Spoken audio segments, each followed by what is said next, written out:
High বন্ধুরা, সবাইকে শুভ দুপুর। সবাইকে কেমন আছেন বন্ধুরা?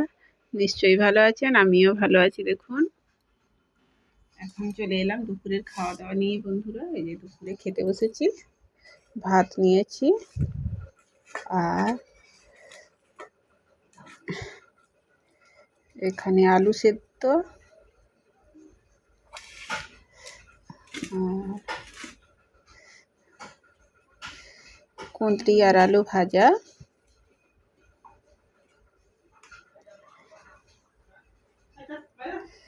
আর সজনে ডাঁটা, আলু, বেগুন, কাঁচকলা দিয়ে ঝোল বন্ধুরা। এটাই আজকে দুপুরের মেনু।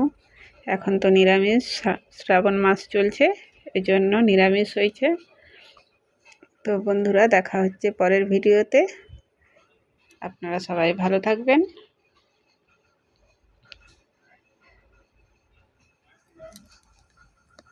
টাটা। এখনকার মতো চলি বন্ধুরা, সবাই ভালো থাকবেন। টাটা।